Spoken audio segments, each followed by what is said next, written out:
So, over the past year, we've actually gotten 3 different precons all themed to energy, with the Living Energy precon just coming out with Aether Drift, and then way back in Modern Horizons 3, we had the Creative Energy precon, and then way back in Fallout, we had the Science precon, which also focused a lot on energy. So we've had 3 energy precons within the last year or so, and I really thought to myself, okay, what is the best energy commander? And then I got sidetracked and instead built Ramos 5-color energy. And let me tell you, this may be one of my new favorite decks. So Ramos Dragon Engine is a 6-mana 4/4. It has flying, and whenever you cast a spell, put a +1/+1 counter on Ramos for each of that spell's color. Then you can remove 5 +1/+1 counters from Ramos and add wubrg twice. So white, white, blue, blue, black, black, red, red, green, green. But you can only activate that once each turn. So how exactly does this deck work? Because Ramos clearly has nothing to do with energy. Well, I went to put together a list of all the energy cards that I felt were good enough for a deck, right? And then I realized, hey, I was at like 65 cards. So if I just threw on a wubrg commander and added a land base, the deck kind of came together. And while that may seem like a stupid way to build a deck, I really enjoy this deck. So let's just get into what it entails. So we have Assault Dominator. It's just this kind of basic creature. It enters, you get energy. And what this deck should really be called is Oops All Energy, because every card except for Ramos and your land base adds energy or does something with energy. So Assaultron Dominator will let you pay energy when it attacks to either put a +1/+1 counter, a first strike counter, or a trample counter on an attacking artifact creature. Now, it only costs 1, so you can do this at least twice with the energy it gives you, but this deck creates energy in a lot of different ways. So every time your artifact creatures are attacking, you'll probably just start throwing counters on them. We also have Dr. Madison Lee, where whenever you cast an artifact spell, you get an energy. Plus, you can use energy later to bring back artifacts and draw cards. So it's just kind of a general value creature for the deck. Electrostatic Pummeler can kind of act as a finisher. You can just kind of pump energy into it once you have enough, and it can just keep doubling its power until eventually it kind of gets out of hand. Razorfield Ripper is going to get really big depending on how much energy we have, or we can equip it to a creature, maybe even Ramos, that has flying or trample or one of those abilities to help it get in. Moving on, we have Board Wipes. This deck has Wrath of Skies, Localized Destruction, and Demon of Dark Schemes. Now, Demon of Dark Schemes isn't a complete board wipe, it just gives all other creatures -2/-2, but this will be able to hit a lot of tokens and just smaller creatures. So it felt like a good include for the deck. The deck doesn't use all that much black, and it doesn't use all that much green, which is surprising because, at least one of the energy precons is green, but both of those colors kind of play less of an impact in this deck. But if we look at that final ability, being able to pay 2 in a black and 4 energy to put a creature card from a graveyard onto the battlefield tapped is really strong. It doesn't even have to be one of our own creatures, which makes the ability even stronger. We also... Fabrication Module is probably the only card that really works with counters in this deck, right? Like, sure, Assaultron Dominator works with counters, but this is like the only real counters card where the only thing it really does is add counters. Because we really don't want to pay 4 for an energy, right? But here's the thing. We're trying to add energy every turn, right? But Ramos is also trying to have us cast multicolored spells so that we can put counters on him to add 10 mana. Well, if we're gaining energy anyway, we can put those counters from Fabrication Module onto Ramos to get him to 5 counters as fast as possible. So theoretically, if we can do it enough, we can get off a Ramos trick activation every turn. The deck also has a couple counter spells like Aether Spike, and Electro Siphon. You can't really do too much counterspell-wise, but it's what the deck can do because it's literally all energy cards.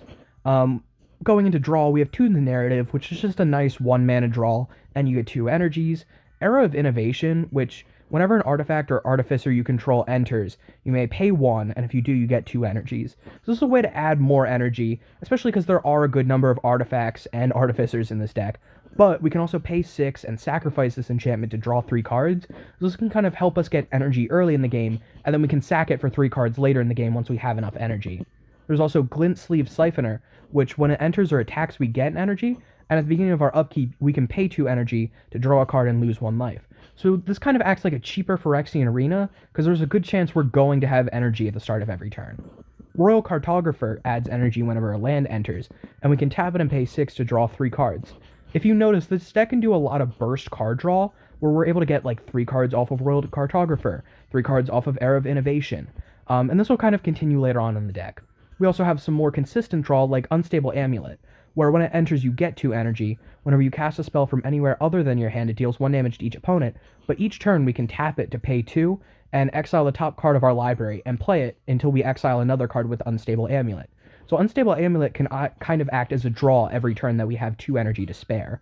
We also have Live Fast, which draws us 2 cards, loses us 2 life, and gives us 2 energy, which isn't a bad rate for 3 mana. Pima Trailblazer is another personal favorite, where we can exhaust it and pay 6 energy to put 2+1/+1 counters on this creature, then draw cards equal the greatest power among creatures you control. So we can play it down turn 3, because it's only a 3-drop, and then pay 6 later to draw at least 5 cards, because the 2+1/+1 counters on it will make it 5 power, or even more cards depending on how big Ramos is. It also adds energy when it deals damage to players, so it can kind of just get out of hand. Synth Eradicator, when it attacks, exiles the top card of your library, and you can play that card this turn, but if you don't, you can add 2 energy. So it gives you a kind of card drawy option, but if you don't end up playing that card, you'll get energy. So it's just a nice win-win, basically. Wheel of Potential can lead you and the rest of the table to drawing a lot of cards, depending on how much energy you want to pump into it. This one's definitely a win some, lose some, because your opponents don't really have to put anything into it, and they can draw a bunch of cards, whereas you have to invest mana and energy. Gonti's Machinations, while simple at first, whenever you lose life for the first time each turn, you get an energy. Now, you can lose life on all 4 turns of a turn cycle, so this is up to 4 energy every turn cycle. It has a secondary ability where we can pay 2 and sacrifice it to have each opponent lose 3 life, and we gain life equal to the life lost this way. So, if we do get really low on life, we can burn each opponent for 3 and regain 9, which could come in handy later in the game, but it's mostly here for the ability to gain energy over time. Woodweaver's Puzzle Knot I thought was a nice 2-drop for the deck, because it gives us 3 energy when it enters, plus we can sacrifice it later for 3 more energy. Architect of the Untamed just adds energy whenever you play a land, and then you can pay 8 energy later to create a 6/6, so it's just going to help you create energy over time. Dynavolt Tower is going to give you 2 energy off of every instant and sorcery you cast, and being able to pay 5 to deal 3 damage to target creature or player, while very slow for burning out players, isn't terrible if you need to remove a creature here and there. Overclocked Electromancer, a 3-drop for 2, or a 3-drop that's a 2/2. At the beginning of combat on your turn, you can pay 3 energy, and if you do, you put a counter on it. Whenever it attacks, you double its power, and whenever it deals combat damage to a creature, if that creature was dealt excess combat damage, you get X energy, where X is the excess damage. So let's just say you go into combat, right? You pay the 3 energy, and it becomes a 3/3. Then it attacks, so you double its power. Now it's a 6/3. If it gets blocked by, let's just say, a 1/1, it'll deal 5 excess damage, so we gain 5 extra energy, which can kind of just help you build your energy reserves. Scurry of Gremlins can be a big burst of energy, because you get to add an amount of energy equal to the number of creatures you control, and it creates you 2 creatures. You can also use its secondary ability to help finish off games later on. Rampaging Aetherhood kind of just adds energy at the beginning of your upkeep every turn, and it can kind of get out of hand, especially when you have a whole bunch of energy to pump into it and then eventually get back. The only problem is Ward 2 is only so much of a reason for your opponent not to target it. Stone Idol Generator is going to create 1 energy whenever a creature you control attacks. While this may seem kind of mediocre at first, if you attack with 5 creatures, that's 5 energy. And being able to pay 6 to create a 6/12 golem is actually not a golem, construct, is actually pretty powerful, especially because you can either use them as blockers or to attack more to get more energy. The Mother Lode also is just a nice way to get a burst of energy. Sure, 5 mana for a 5/5 is pretty nice and on rate, and it can destroy non-basic lands when it attacks and make itself unblockable, but the real reason it's here is you get an amount of energy equal to the number of non-basic lands a player controls. Now, sure, you have to choose an opponent, so you can't just play a whole bunch of non-basics and then, gain value off of yourself, but opponents are always playing non-basics, so this could come in and be 5, 6, 7 energy depending on what the scenario is. Now, the next couple cards I kind of need to explain. This deck has multiple ways of making infinite energy. Now, I know that seems kind of strange because this is a $40 core tier deck, right? But this deck has multiple infinite combos, because infinite energy is probably one of the easiest infinite combos to pull out. So the first way you can do it is taking something like Guide of Souls, where whenever another creature enters under your control, you gain 1 life and gain an energy.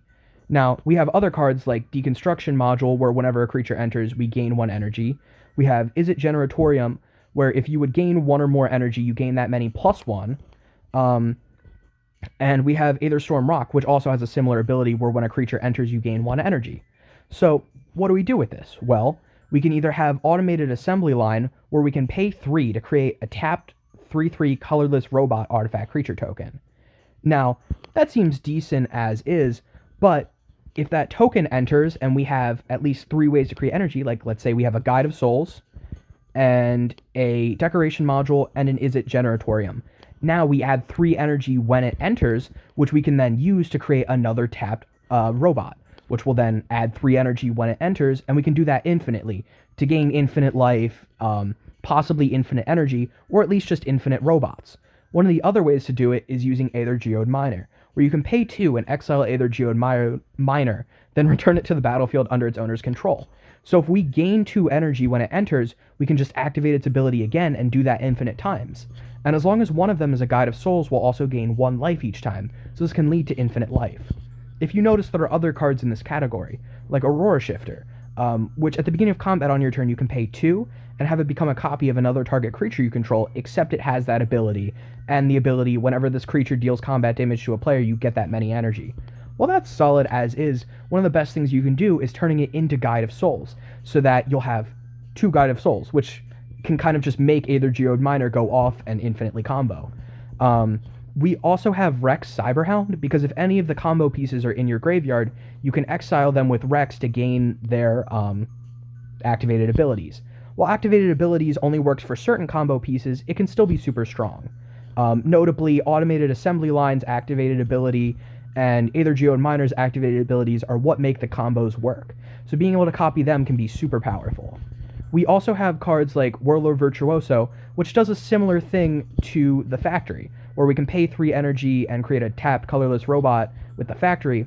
With Whirler Virtuoso, we can create a Thopter instead, and as long as we're creating 3 energy when the Thopter enters, we'll be able to continuously do that over and over. We also have Saheeli and Satya, because both of them are able to create tokens that are copies of a creature we control, or artifact, because some of these pieces are artifacts, so we can create copies of whatever we need, whether that's more Guide of Souls effects, so that we're able to get energy when things enter, or if it's copying something like Automated Assembly Line, so that we can make sure that it stays on the battlefield, because the opponent could probably remove 1 Automated Assembly Line and end the combo, but the ability to remove 2 of them seems a little bit more unlikely. We also have Sphinx of the Revelation, because whenever you gain life, you gain that many energy. So Guide of Souls also gains you 1 life, so you'll gain a 2nd energy, which will be able to act to activate Aethergeode Miner's ability. We also have Aether Refinery, because it doubles how much energy you get, so you would only need 1 Guide of Souls and Aether Refinery in order to be getting 2 energy each time. Gonti's Aether Heart is another option. When it or another artifact enters the battlefield under your control, you get 2 energy. So, if you have something like Whirler Virtuoso as the combo piece, that Thopter will count as an artifact, so you'll be able to gain 2 energy when it enters, and that's 2 of the 3 energy you need to activate the ability again. If you notice too, Sphinx of Revelation is also super useful because it can help you draw cards later in the game. Aether Refinery is pretty useful because it can create really big tokens, and Gonti's Aether Heart you can sacrifice if you have 8 energy to take an extra turn. So all of these cards, while being combo pieces, can also just act by themselves pretty powerfully. In terms of free stuff, the deck can use Amped Raptor to cheat out some creatures. Aetherworks Marvel can let you pay 6 to look at the top 6 of your library and cast a spell for free. It also has the ability whenever a permanent you control is put into the graveyard, you get an energy, so it can kind of help you stockpile energy. Nissa World Soul Speaker is a 4-drop that adds 2 energy whenever a land enters and can help you stockpile energy quickly, and then later in the game you can pay 8 energy rather than pay the mana cost for permanent spells you cast. So it can help you cheat into play big things that you might not be able to cast as long as you have 8 energy to spare. Primal Prayers is kind of the opposite, where you can cast creature spells with mana value 3 or less, by paying energy rather than paying their mana costs. And if you cast a spell this way, you may cast it as though it has flash. It also adds 2 energy when it enters, so you're at least getting 2 free creature spells, which is super useful, and a lot of the creatures in this deck are under 4 mana value, so being able to cheat them out is fairly nice. Aetherflux Conduit is another card that goes super powerfully in this deck. Whenever you cast a spell, you get an amount of energy equal to the amount of mana spent to cast that spell. So if you cast Primal Prayers, you'll gain 4 energy. And later in the game, it can let you pay 50 energy, which is a lot. Let's be real, 50 energy is a lot. However, if we have combos to create infinite energy, and as you saw, there's a number of ways to do it, then paying 50 really isn't that big in the span of infinite. Now, getting together an infinite energy combo is going to be a little bit tricky, because if you've noticed, this deck doesn't play tutors. It only plays cards that add energy or deal with energy. So it's a little bit tricky, but being able to pay 50, draw 7 cards, and then cast any number of spells from your hand without paying their mana cost will probably end up with you just winning the game. Ramp-wise, Attune with Aether isn't quite ramp, but it's going to let you search for a land, and you'll get energy counters, so it kind of just does what the deck needs. Servant of the Conduit enters, gives you 2 energy, and you can pay an energy to add 1 mana of any color while tapping it. While it's not the best mana dork, the fact that it works on energy is why it's in the deck. We really didn't have too many options. Solar Transformer is a 2-drop, enters tapped, and when it enters you gain 3 energy. Then you can pay an energy and tap it to add 1 mana of any color, or you can just tap it for colorless. So it's a pretty strong mana rock, especially in a 5-color deck. Conversion Apparatus is a 3-drop that can either add colorless, you can pay 3 to get 3 energy, or you can pay 3 and tap it to add 3 mana in any combination of colors. As long as you have a whole bunch of mana, as long as you have a whole bunch of energy, this can kind of just act as a cheaper Gilded Lotus, which I think is super strong. This deck does a little bit of reanimation. This can kind of help protect your combo pieces, but we have Jolted Awake.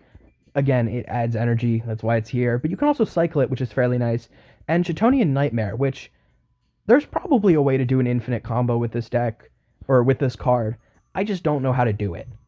Removal-wise, the deck has Galvanic Discharge, Static Prison, Die Young, Harness Lightning, Reiterating Bolt, and then Volatile Stormdrake is kind of removal, because you get to steal a creature, and as long as your opponent isn't using it, it's no longer a threat. So you've basically removed a threat. And Confiscation Coup, because it also lets you steal stuff. And if you have the threat, it's not a threat to you any longer.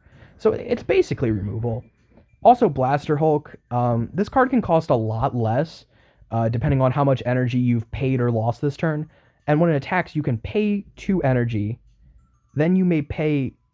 when it attacks, you get 2 energy. Then you can pay 8, and when you do, it deals 8 damage divided as you choose among up to 8 targets. So you can kind of just pick things off the board with the 8 damage, as long as you can get to 8 energy to activate its ability.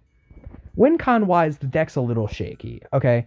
We have infinite energy. That can kind of be a win-con if we also get infinite life off of Guide of Souls.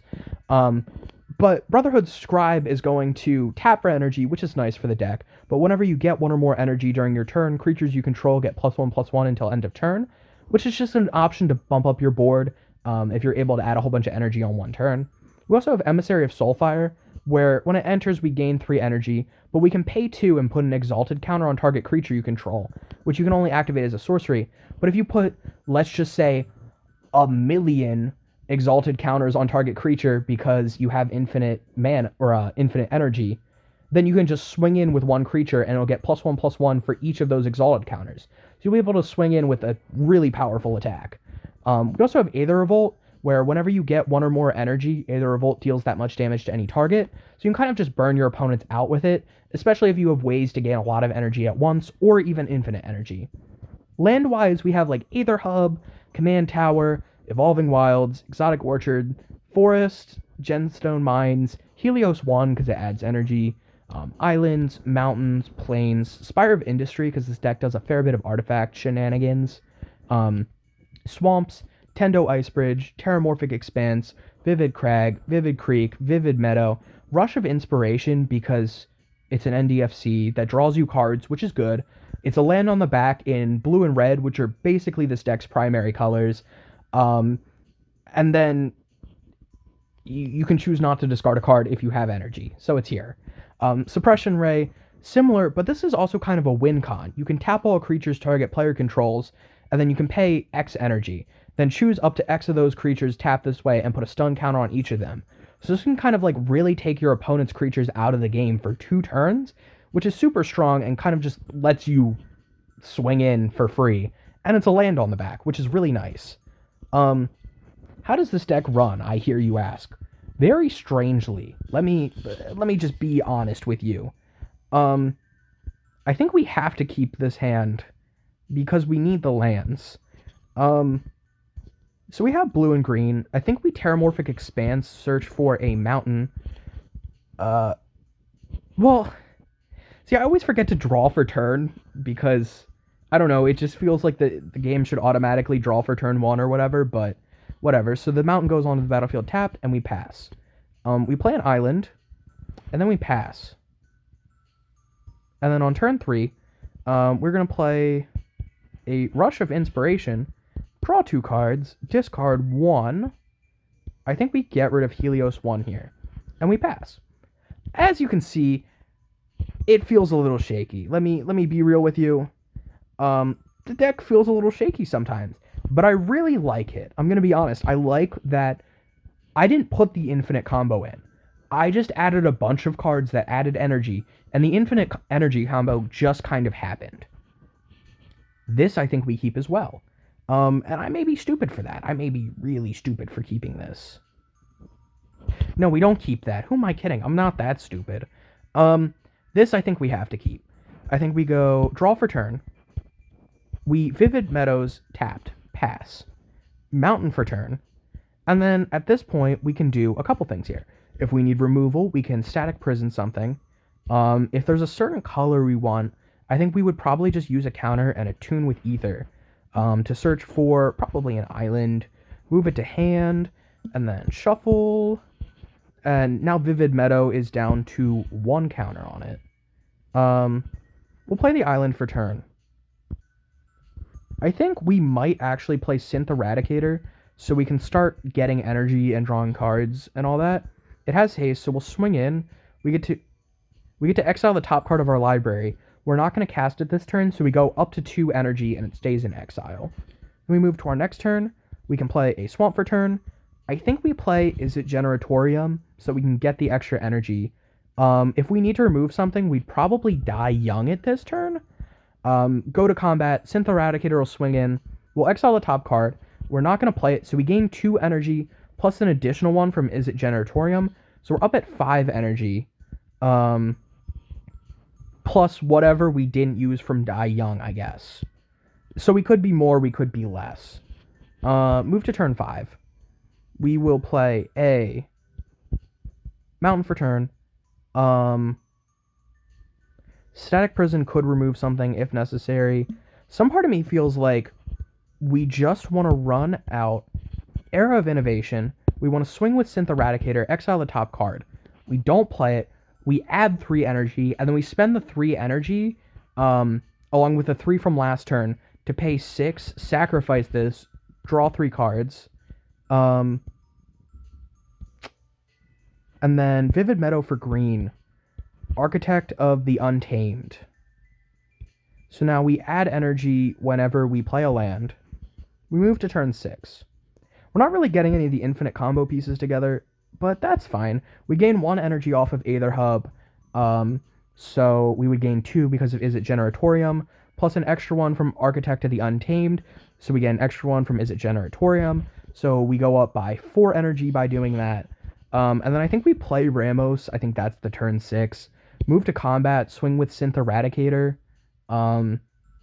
We can exile the top one. We're not going to play it, so we gain 2 energy, plus 1 from Izzet Generatorium.